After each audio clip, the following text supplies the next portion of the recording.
जय श्री कृष्णा। कृष्ण जिनका नाम है, गोकुल जिनका धाम है, ऐसे कृष्ण भगवान को हम सबका प्रणाम है। कृष्ण की महिमा, कृष्ण का प्यार, कृष्ण में श्रद्धा, कृष्ण से ही सारा संसार। मुबारक हो आप सबको जन्माष्टमी का ये त्यौहार। हम कंचन सुधा परिवार की तरफ से आप सभी को जन्माष्टमी की बहुत बहुत शुभकामनाएं। श्री कृष्ण जन्म दिवस, जिसे हम जन्माष्टमी के रूप में मनाते हैं, बुराई पर अच्छाई की विजय का ये प्रतीक है। आज का दिन श्री कृष्ण के जन्म दिवस के रूप में पूरे देश में बड़ी धूमधाम से मनाया जाता है। इस पर्व को रक्षाबंधन के बाद भाद्रपद माह के कृष्ण पक्ष की अष्टमी तिथि को मनाया जाता है। भगवान कृष्ण वासुदेव और देवकी के 8वें पुत्र थे, जिन्हें माता यशोदा ने पाला था। यशोदानंदन भगवान श्री कृष्ण के जीवन से हमें बहुत कुछ सीखने को मिलता है। भगवान कृष्ण हमेशा अपने कर्तव्य को अधिक महत्व देते थे। उनके जीवन में ना जाने कितनी बाधाएं आई, जिनका उन्होंने बड़ी ही बहादुरी से सामना किया। श्री कृष्ण और सुदामा की मित्रता, द्रौपदी की रक्षा, बचपन का नटखटपन और बहुत सारे साहस भरे कार्य, ये सभी उनके व्यक्तिमत्व के भिन्न भिन्न गुणों को दर्शाते हैं। श्री कृष्ण भगवान विष्णु के अवतार थे। कृष्ण का मानवीय रूप महाभारत काल में स्पष्ट दिखाई देता है। श्री कृष्ण कर्मों को ही मानते थे। कंस हो या फिर कौरव, पांडव दोनों ही निकट के रिश्तेदार, फिर भी श्री कृष्ण ने धर्म की रक्षा के लिए रिश्ते के बजाय कर्तव्य को अधिक महत्व दिया था। हम सबको भगवान श्री कृष्ण के जीवन से ये शिक्षा मिलती है कि हमारे जीवन में कितनी भी बाधाएं आए, संकट आए, हमें बहादुरी के साथ सभी बाधाओं का सामना करना चाहिए। और सबसे महत्वपूर्ण, हमें भगवान श्री कृष्ण के जीवन से यह सीखने को मिलता है कि हमें फल की इच्छा किए बिना कर्म पर ध्यान देना चाहिए। एक सत्य यदि हम हृदय में उतार लें कि ना हम भविष्य देख सकते हैं, ना ही भविष्य निर्मित कर सकते, हम तो केवल धैर्य और साहस के साथ भविष्य को आलिंगन दे सकते हैं, स्वागत कर सकते हैं भविष्य का।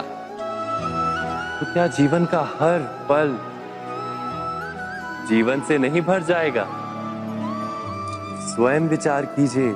श्याम, तेरे कितने नाम, कान्हा, कन्हैया, कृष्ण, दामोदर, अनेक नामों से भगवान श्री कृष्ण को पुकारा जाता है। फिर भी किस प्रदेश और किस देश में उन्हें एक ही नाम से विशेष प्रसिद्धि प्राप्त है और उसी नाम से उनका पूजन और स्मरण किया जाता है। उत्तर प्रदेश में कृष्ण, गोपाल और गोविंद के नाम से उनका पूजन और स्मरण किया जाता है, तो राजस्थान में श्रीनाथ जी, ठाकुर जी तथा महाराष्ट्र में विट्ठल के नाम से उनका पूजन और स्मरण किया जाता है। इसी तरह उड़ीसा में जगन्नाथ, बंगाल में गोपाल जी, दक्षिण भारत में वेंकटेश्वर, गुजरात में द्वारकाधीश या द्वारकानाथ, इन नामों से उनका पूजन और स्मरण किया जाता है। भगवान श्री कृष्ण के बड़े भाई बलराम थे, पिता वासुदेव। पिता के नाम से समानता रखते हुए उन्हें वासुदेव के नाम से भी जाना जाता है। श्री कृष्ण की पटरानी रुक्मिणी थी। भगवान श्री कृष्ण के पुत्र का नाम शाम था। उनके धनुष का नाम सारंग, शंख का नाम पांचजन्य और चक्र का नाम सुदर्शन था। भगवान श्री कृष्ण ने 14 वर्ष की आयु में ही अपना वृंदावन छोड़ दिया था।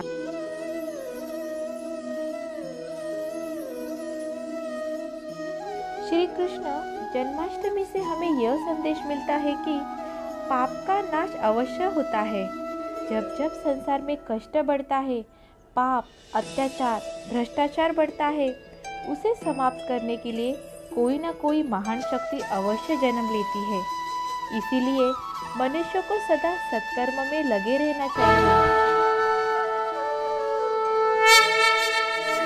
मनुष्य के सारे संबंधों का आधार है अपेक्षा, और अपेक्षा की तो नियति है भंग होना, क्योंकि अपेक्षा मनुष्य के मस्तिष्क में जन्म लेती है। पूर्ण करने की प्रामाणिक इच्छा हो तब भी कोई मनुष्य किसी की अपेक्षाओं को पूर्ण नहीं कर पाता और वहां से जन्म लेता है संघर्ष। भगवान कृष्ण की छवि आते ही हमारे सामने उनका बाल रूप आ जाता है और भगवान कृष्ण की बात करते ही हमारे चेहरे पे एक प्यारी सी मुस्कुराहट आती है। हम सब जब श्री कृष्ण की मूर्ति को देखते हैं तो हमें सबसे प्यारा जो मन को मोह लेता है वो है उनका मोर पंख जो उन्होंने अपने मुकुट में लगाया है।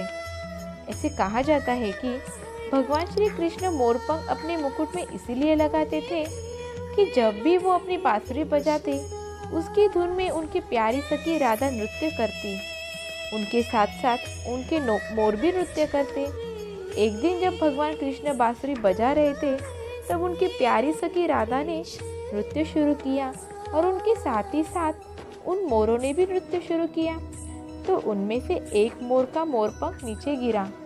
भगवान कृष्ण ने वो मोरपंख उठाया और अपने मुकुट पे लगा लिया। श्री ईश्वर से कृष्ण वाणी। प्रार्थना करता है, ईश्वर के समक्ष याचना करता है कि वो स्थिति से उभरे, किंतु इस प्रार्थना का वास्तविक रूप क्या है?